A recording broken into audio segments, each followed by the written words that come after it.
सगळ्यांनी खाली बसून घ्या शांततेत. मी लवकर संपवणार आहे, जरा 10-15 मिनिटं आपण शांततेनं ऐका.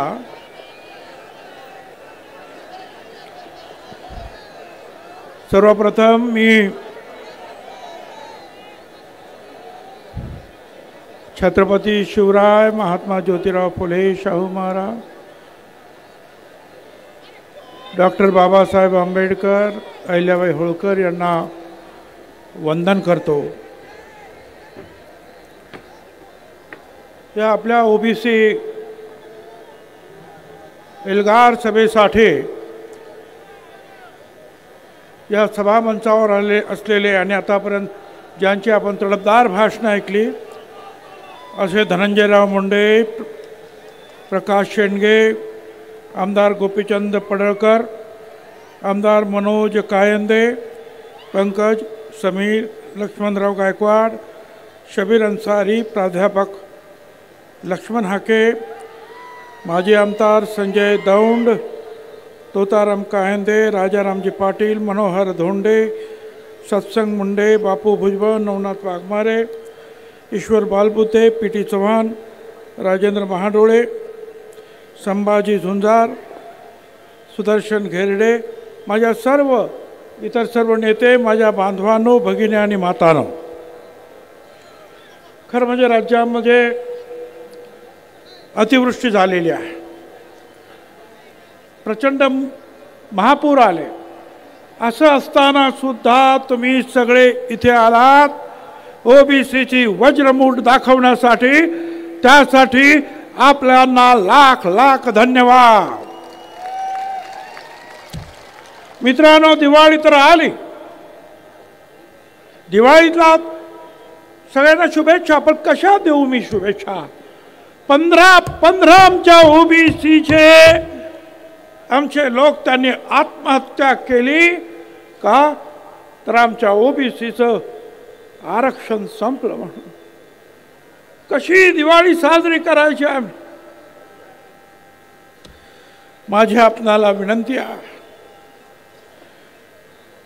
आपण सगळ्यांनी लक्षात घ्या, मराठा समाजाला आमचा विरोध नाही.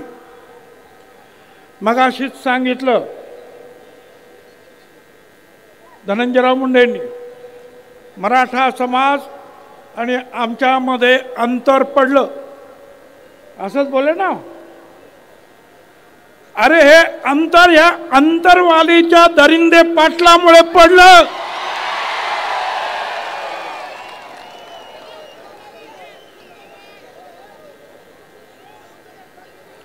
मराठा समाजाला वारंवार आम्ही वेगळ्या आरक्षणासाठी पाठिंबा दिला. मराठा समाजाचे 58 मोर्चे निघाले. गुजरातमध्ये निघाले पाटीदार पटेल, पुढे राजस्थानात गुर्जर, हरियाणामध्ये जाट मोर्चे निघाले की आम्हाला सुद्धा आरक्षण पाहिजे. आणि मग मोदी साहेबांनी EWS आणलं आणि सांगितलं की काही घटक जे आहेत ते शिक्षणात कदाचित मागे आहेत, आर्थिक दृष्टीने मागे आहेत, पण सामाजिक दृष्टीने मागे नाहीत, म्हणून त्यांना रिझर्वेशनमध्ये जागा देता येत नाही. आणि म्हणून हा 10% EWS आणला. मगाशी ज्यांनी सांगितलं आमच्या सगळ्या आमदार, एका EWS मध्ये 10 मध्ये 8 मराठा समाजाचे लोक निवडून आले होते. बघा, 100% मधले 10%तले 8% एकच समाज, तरी सुद्धा म्हणाले आम्हाला मराठा समाजाला आरक्षण पाहिजे. आम्ही म्हटलं मग द्या. आता 10% आरक्षण दिलं मराठा समाजाला. आता म्हणतात मला ओबीसीचंच पाहिजे. आणि कोण म्हणतंय? ज्याचा काही अभ्यास नाही, ज्याला आरक्षण कशा, अरे आरक्षण सामाजिक दृष्ट्या जे मागास आहे त्यांच्यासाठी आरक्षण आहे. आरक्षण गरिबी हटावचा कार्यक्रम नाही. आणि माझ्या सगळ्या तमाम बांधवांना महाराष्ट्रातील मी आपल्या सगळ्यांना सांगू इच्छितो, हिशोब करा. 54% ओबीसी, 374 जाती, 54%, 13% दलित बांधव, 7% आदिवासी, 74% झाले, 3% ब्राह्मण, 77% झाले, त्याच्यानंतर मुस्लिम, आणि मग जे शिल्लक राहतात ते किती ते मोजा, ते मराठा समाज. पण काय 60% आम्ही, 50% आम्ही, 5 कोटी मुंबईत आणणार. अरे 5 कोटी आणले की 10-15 हजार माणसं आणली आणि सरकारने जरा नरमाईनं घेतलं म्हणून तुमची दादागिरी झाली. जर पोलिसांना सांगितलं असतं ना यांना जरा बरोबर कामाला लावा, तर एक रात्र थांबायला पाहिजे होतं. एक रात्र सगळा रस्ता तर पोलिसांनी मुंबईच्या साफ करून टाकला होता. आणि हे कोण होते हो? मराठा समाजाचे लोक नाहीत, मराठा समाजाला विरोध नाहीत. हे फक्त त्याचे दारूवाले, वाळू चोर यांनी आणलेले लोक,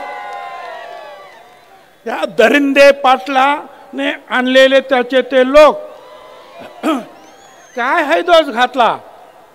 आणि मग आपल्याला कल्पना आहे की घाईघाईने ते देण्यात आलं. अनेकांनी जे आहे स्वर्गीय मुंडे साहेबांचं नाव घेतलं. मुंडे साहेब तर आम्हाला भावाप्रमाणे होते. जनगणनेची मागणी समीर भुजबळ आणि मुंडे साहेब या दोघांनी अख्ख्या पार्लमेंटमध्ये दणाणून सोडली होती. पण काँग्रेस पक्षाच्या प्रणब मुखर्जीने येऊन सांगितलं, 100 खासदार उभे राहिले. प्रणब मुखर्जीने सांगितलं आम्ही देतो. सगळे शांत बसले. समता परिषद सुप्रीम कोर्टात गेली होती. आम्ही केस मागे घेतली, पण आमचा घात झाला. कारण जनगणना जी दशवार्षिक होते, जनगणना आयुक्त, कमिशनर, सेन्सस कमिशनर, ती खरी असते. खोटं सांगितलं तर तुरुंगाची सजा आहे. पण प्रणब मुखर्जीने ते केलं नाही. त्यांनी काय केलं? प्रत्येक राज्याला सांगितलं तुम्ही करा. गावचं असेल तर ग्राम विकास खात्यानं करा, शहराचं असेल तर शहर नगर विकासने करा. आणि तिथे आमची फसगत झाली. तिथे गोपीनाथराव पण फसले आणि आम्ही सगळे फसलो. पण आता परत एकदा मोदी साहेबांनी सांगितलं की आम्ही जातगणना करणार. मोदी साहेब, आमची तुम्हाला हात जोडून विनंती आहे, दशवार्षिक जनगणनेबरोबरच जातगणना झालीच पाहिजे. अरे गोपीनाथरावांनी सुद्धा सांगितलं, अरे आमचे तुम्ही बकरे, मेंढ्या, शेळ्या त्याची सुद्धा जनगणना करता, आमची सुद्धा जातगणना करा. ते आता करा. आणि हे आम्ही जे सांगायला इथे काही आलो तर एक काळतोंडे नावाचा कोणतरी, तो काळतोंडे म्हणतो छगन भुजबळ कसा येतो इकडंच ते बघतो. अरे काय तू बघतो, काय बघणार आहेस तू रे? अरे असे खूप झेलून झाले. आणि त्या सगळ्यांना सांगतो, उडवाच मान माझी, माझा नकार नाही. उडवाच मान माझी, माझा नकार नाही. इतकीच शर्त आहे, मी वाकणार नाही. धोका जरी मला रस्त्यात दुश्मनांचा मागे फिरावयाचा विचार कदापि नाही. तू काय रे काळ तोंड्या मला थांबवतो? झालं. ह्या 2 सप्टेंबरला एक जी.आर. निघाला.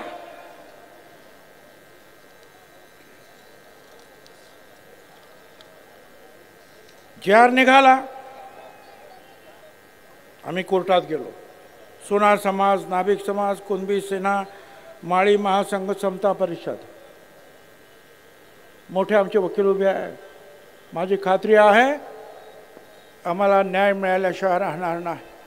पण आम्ही दुहेरी लढाई लढणार आहोत. एक तर न्यायदेवतेकडे आणि दुसरा जो आहे रस्ता तर आमच्याच बापाचा आहे, लक्षात ठेवा. काय तुम्ही सांगता? मला सांगता तुम्ही येऊ नका. आणि मगाशी सांगितलं, मला वाटतं हाक्याने सांगितलं, तो विखे कसा काय आला? विखे आला आणि सगळ्या महाराष्ट्रामध्ये विखार पसरवून गेला. बरं गेला तर गेला. ते जे काही तुमचं हे आहे ना, GR काढला, हा माझ्याकडे बघायचं तर बघून घ्या. हा हे प्रमाणपत्र आहे जातीचं.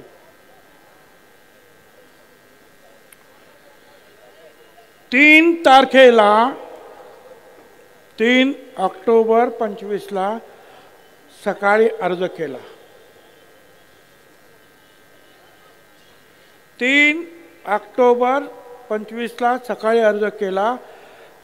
त्याच दिवशी 3 तारखेला त्याच दिवशी संध्याकाळी जात प्रमाणपत्र मिळालं. अरे 8-10 महिने लागतात. एवढे फास्ट कसे झाले तुमचे हे अधिकारी? हे सगळे जे आहेत अनेक सर्टिफिकेट त्याचे चेक झाले सकाळपासून संध्याकाळपर्यंत. मिळायला पाहिजे तर दाखवायला तयार आहे मी. पहा माझ्या हातात. मी CM साहेबांना सांगितलं, मी तुमच्या त्या आपल्या महसूल मंत्री बावनकुळेंना सांगितलं, म्हटलं एवढे फास्ट अधिकारी कधीपासून जन्माला आले या देशात?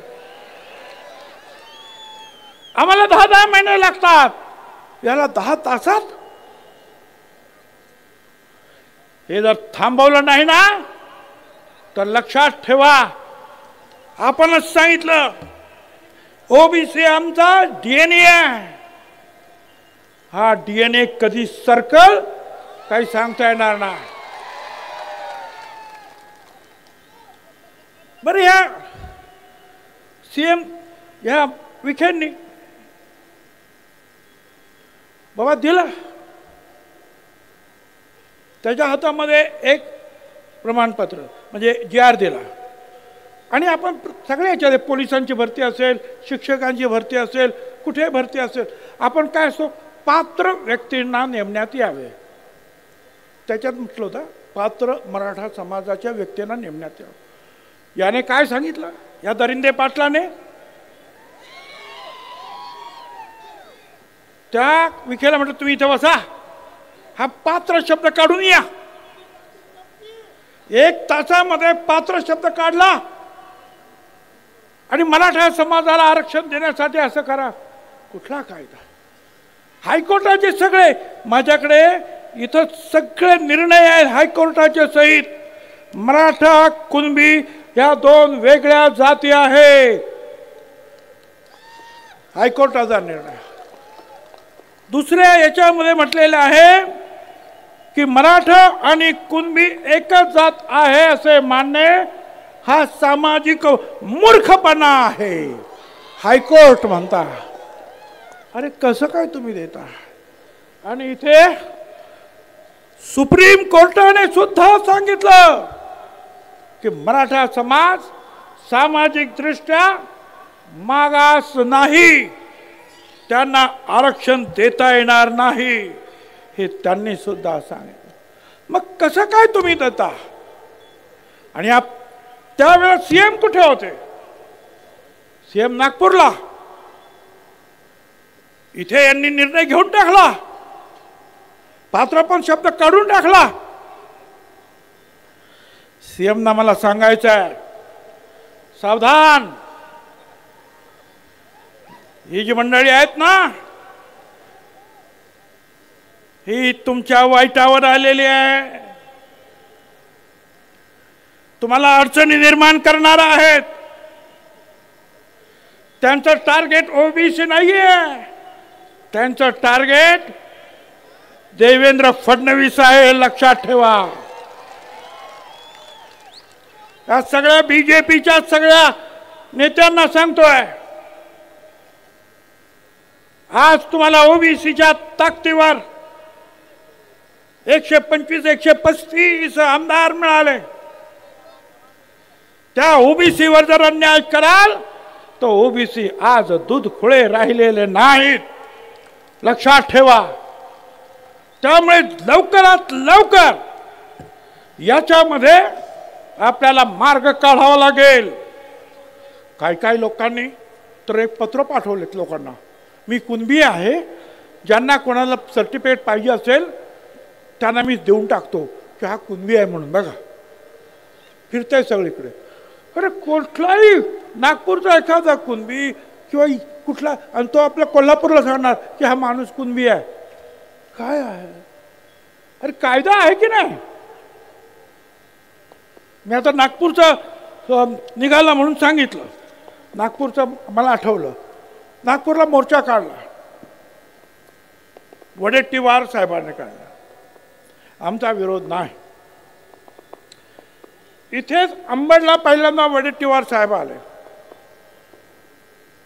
आणि त्यांनी सांगितलं की पक्ष वगैरे बाजूला, हा पिवळा झेंडा हा एकत्र घेऊन आपण जाणार आहोत, लढणार आहोत. परत आमची दुसरी रॅली झाली हिंगोलीला, त्यांना बोलवलं, काय माहिती प्रेशर आले, येतो म्हणून सांगितलं, आलेच नाही. नगरला बोलवलं, अरे या, आलेच नाही. पंढरपूरला रॅली, अरे या, आलंच नाही. अनेक रॅलीज झाल्या, बीडला झाले, अरे या, नाही आले. कुठला प्रेशर तुमच्यावर होतं? तुम्ही सांगितलं होतं ना की आम्ही ओबीसीला तुमच्या बरोबर राहणार, मग का नाही राहील? मला काही आमच्या ज्या संपादकांनी फोन केला, तुम्ही का नाही आलात नागपूरच्या रॅलीला, का नाही आलात सांगू? आहे का रे तो व्हिडिओ? जरा लावा तो व्हिडिओ असेल तर. आवाज द्या, आवाज.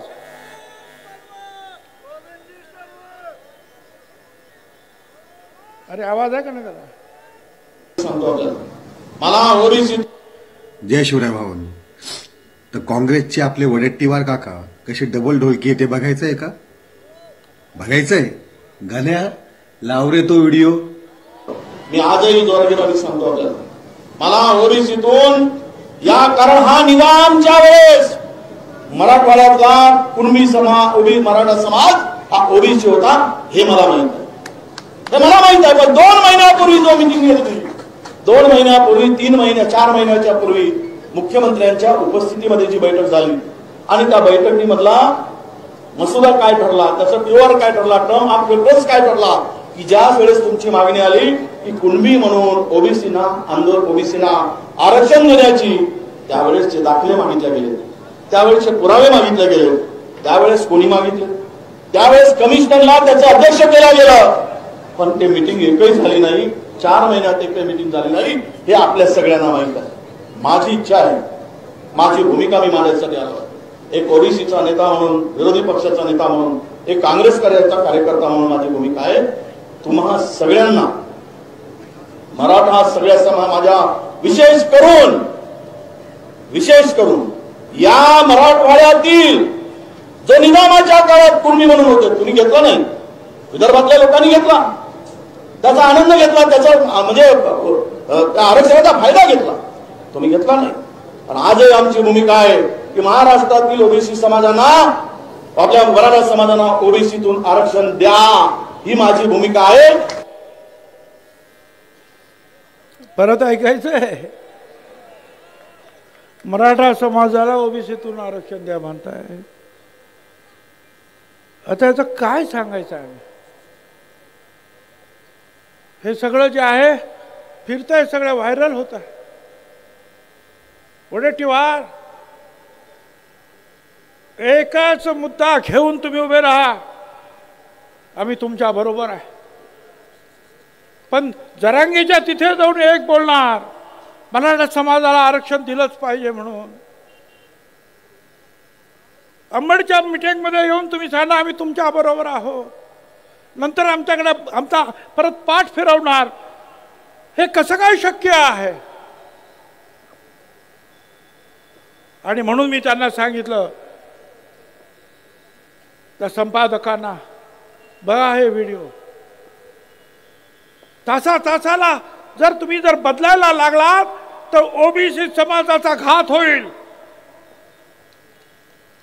तुमचं लक्ष, मी पक्षासाठी काम करत नाही इथे, हे कुणी पक्षासाठी काम करत नाही. आम्ही इथे ओबीसी साठी काम करतो. आम्ही पक्षाच्या दावणीला बांधलो गेलो नाही. पक्षाच्या वेळेला आम्ही पक्षाचं काम करू, पण ओबीसीचं आल्यानंतर फक्त ओबीसी साठीच लढणार. तुम्हाला राजकारण करू नका. तुम्ही फक्त तिथे देवेंद्र फडणवीसला काढा, देवेंद्र फडणवीसला काढा. अरे तुम्हीच तर म्हणाला होतात ना मराठा समाजाला आरक्षण द्या, आणि परत म्हणतात देवेंद्र फडणवीसला काढा. तुमचं राजकारण आहे. ज्यांनी हे दिलं, हे सगळं केलं, त्या विखेंचं नाव घ्या ना, ते नाही. त्याच्यातून तुमचं राजकारण डोकावत आहे. मेहरबानी करा. मला माहिती आहे तुमच्या सगळ्या पूर्ण मतदारसंघामध्ये ओबीसी आणि मागासवर्गीय, तुमचे नेते सुद्धा ओबीसी बद्दल आता चांगलं बोलतात, आणि तुम्ही वारंवार जर बदलत असाल तर हे चालणार नाही. माझी आपणा सगळ्यांना हात जोडून विनंती आहे. मगाशी मी सांगितलं की सगळे तुम्हाला सगळ्यांना माहिती आहे. पात्र शब्द सुद्धा काढले, काय काय काढलं.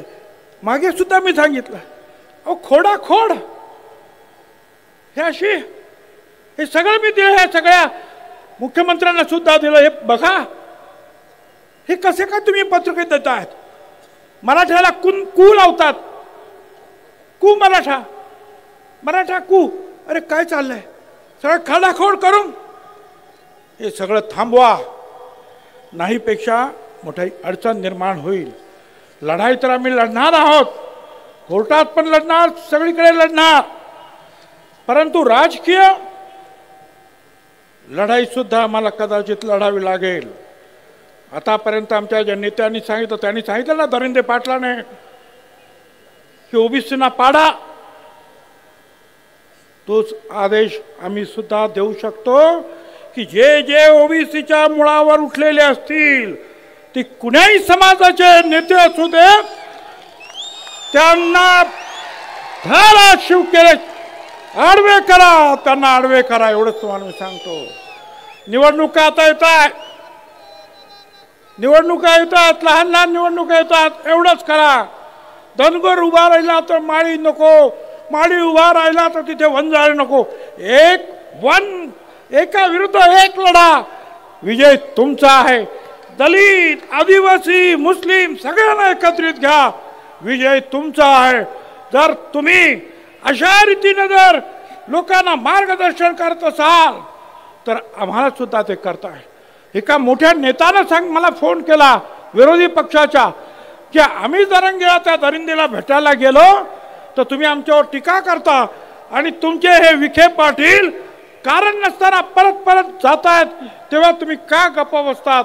मला त्यांना सांगायचं, आम्ही त्यांना सुद्धा सोडणार नाही, गप्प बसणार नाही. आणि या बीजेपीच्या नेत्यांना सुद्धा सांगतोय, तुमच्या लोकांना आवरा. तुम्ही आता केलं ना, आम्ही कोर्टात लढू. तुम्ही अशा उलटे सुलटे आदेश दिलेत ना, आम्ही रस्त्यावर लढू, आम्ही निवडणुकीत लढू. नाहीतरी आतापर्यंत तुमच्या पाट्या उचलल्यात ना रे आम्ही. आमचा हा गोर गरीब ओबीसी भटका विमुक्त हा सुद्धा पालखीत बसेल आणि तुम्हाला सतरंजा उठवायला लावल्याशिवाय राहणार नाही. हे तुम्ही केलात. हे ओढवून आणलं हे संकट. मराठा समाजातील नेत्यांना मी जेव्हा सांगतो अरे बोलायच्यावर सगळे एकदम मूग घेऊन बसलेले आहेत. त्याचा अभ्यास नाही, आरक्षण कशासाठी हे खातात हे माहित नाही. तो सांगतो आणि तुम्ही टाळ्या वाजवता, गप्पा बसता फक्त राजकीय फायद्यासाठी. तुमचा राजकीय फायदा जर त्याच्यात असेल तर राजकीय नुकसान कसं करायचं हे सुद्धा मला माहिती आहे. हे तुम्ही लक्षात ठेवा. आतापर्यंत खूप आम्ही सहन केलं, पण जेव्हा आम्हाला कळलं चुप रहकर क्या मिलता है आखिर, चुप रहकर क्या मिलता है आखिर, दिल का दर्द ही बढ़ता है, उठानी पड़ती है आवाज जब पानी सर के ऊपर चढ़ जाता है. आम्ही आतापर्यंत गप्पा बसलो, जाऊ द्या जाऊ द्या. अरे किती गप्पा बसायचं. हा, त्यांनी बोललं तर ते चालतंय. मी 374 जातींसाठी बोललो आणि आम्ही बोललो सगळे, तर आम्ही जातीवादी. अरे आम्ही सांगतो का की तुम्ही बाबा तुमचं वेगळं घ्या, आमच्या आरक्षणाला धक्का लावू नका. आणि हे काय सांगणार, अहो तुमच्या आरक्षणाला कुठे धक्का लागला, धक्का लागला. आज इथे लाखो लोक बसलेले आहेत, जेवढे आत आहेत ना तेवढे बाहेर आहेत. हे तुमचे ड्रोन फिरतायत, दाखवत आहेत. आता मला सांगा या 1,00,000-2 लाखांमध्ये आणखीन 2 लाख जर इथं टाकले तर आमच्या मानगुटीवर बसतील का नाही. तुम्ही काय सांगणार, तुम्हाला बाहेर नाही काढलं, फक्त तुमच्या मानगुटीवर यांना आणून बसवलं. काय वेडे समजले का रे आम्हाला तुम्ही. अख्खं आयुष्य गेला हे लढण्यामध्ये, आम्हाला मूर्ख समजू नका. एक आवाज जर बंजारा समाजाने दिल्याबरोबर आदिवासी समाज उठला. मला त्याबद्दल जास्त काय बोलायचं नाही, पण आम्ही मात्र गप्पा बसायचा आहे आणि मराठा समाजाला आमच्या बोकांडी बसून घ्यायचा आहे. कुठला न्याय आला. ईडब्ल्यूएस तुम्ही घेणार, मराठा आरक्षण तुम्ही घेणार, ओबीसी मध्ये तुम्ही घेणार. अरे महाराष्ट्र काही 7 बारावर दिला का रे लिहून तुमच्या.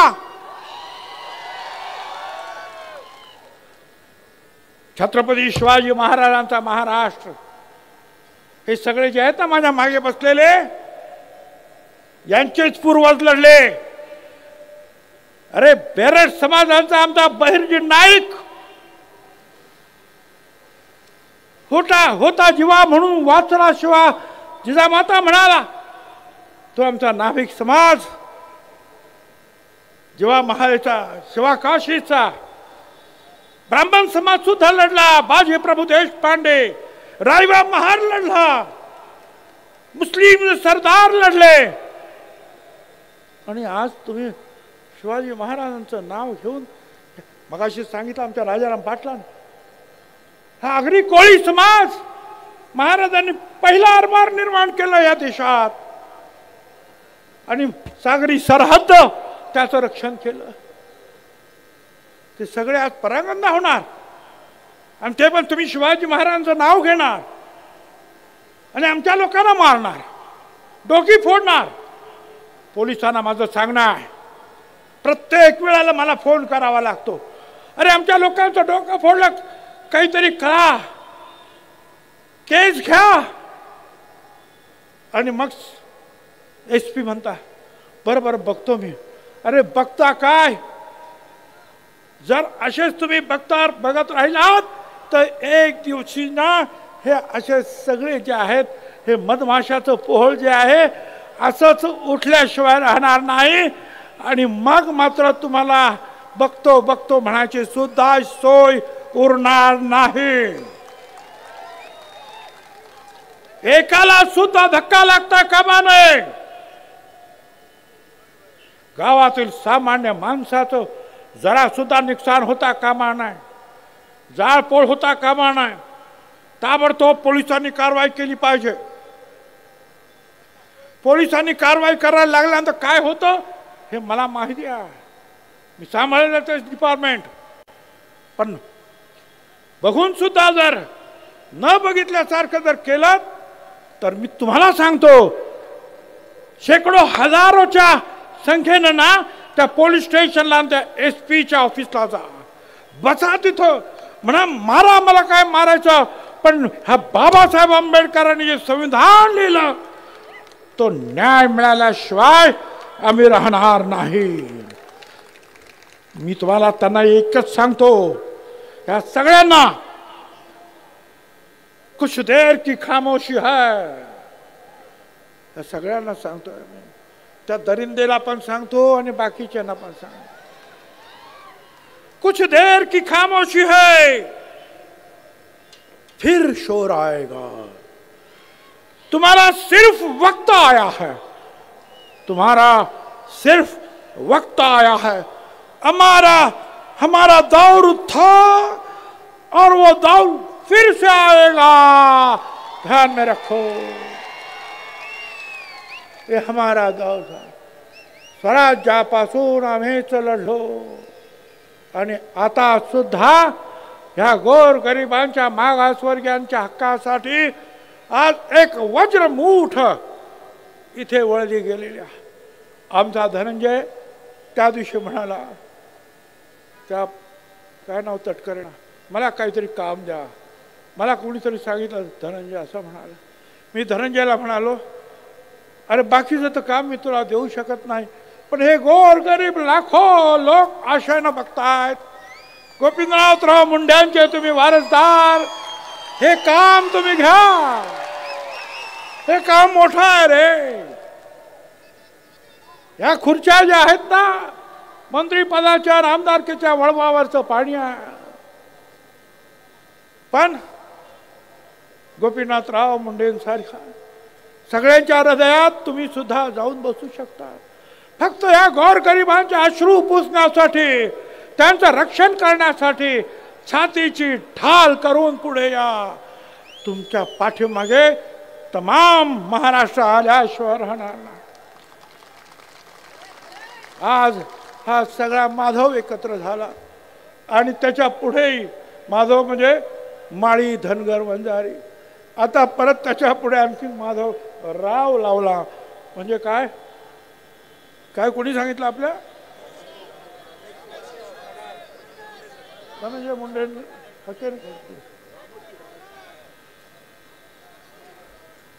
तर यांना सुद्धा सगळ्यांना बरोबर घ्या. वेगवेगळ्या 374 जाती आहेत. आमचा भटका आहे. अरे काय भटका म्हणजे किती, मर्यावाले, देवी घेऊन जाणारे, या गावातून त्या गावातून पालं घेऊन जाणारे, काय करायचं. कोण कुंभार आहे, कोण सुतार आहे, कोण नाभिक आहे. आणि तुम्ही सांगणार यांच्यावर बहिष्कार टाका. मला सांगा, जर आता ह्या सगळ्यांनी जर ठरवलं की त्यांनी आमच्यावर बहिष्कार टाकला आणि यांनी त्यांच्यावर बहिष्कार टाकलं तर कुणाचं गाडं अडल सांगा बघू. कुणाचं गाडं? अरे हीच माणसं आहेत कष्टकरी, हीच माणसं आहेत या महाराष्ट्राच्या मातीमध्ये काळ्या आईची सेवा करणार, तमाम जनतेची सेवा करणारी हीच माणसं आहे गोरगरिबांची. त्यांच्यावर तुम्ही बहिष्कार टाकणार आणि यांनी जर बहिष्काराची भाषा केली तर किती अडचणीत होईल. म्हणून मी सांगतो, अजूनही सांभाळा. त्या दरिंदे पाटलाच्या पाठीमागे मराठा समाज त्यांनी आवाज उठवला पाहिजे की आम्हाला याचं नेतृत्व मान्य नाही. गावागावामध्ये लढाया लावणारा, समाजामध्ये दुश्मनी पसरवणारा हा दरिंदे, याला परत याचा आवाज बंद करण्यासाठी आम्हाला सांगू नका. मराठा समाजानेच हे काम केलं पाहिजे. आणि आपल्याला कल्पना आहे, यशवंतरावांपासून सगळ्यांनी आतापर्यंत जे जे मुख्यमंत्री झाले त्या सगळ्यांनी या सगळ्यांना जवळ घेऊन राज्य केलं. छत्रपती शिवाजी महाराजांनी राज्य केलं सगळ्यांना घेऊन. याच पावलावर पाऊल टाका, एवढंच मला सांगायचं आहे. आणि पुन्हा एकदा सांगतोय की येणाऱ्या निवडणुकीमध्ये ज्यांनी ज्यांनी तुमच्या विरोधात भूमिका घेतली त्यांना बरोबर डोक्यात ठेवा आणि त्यांचा बरोबर हिशोब करा. धन्यवाद. जय हिंद, जय महाराष्ट्र.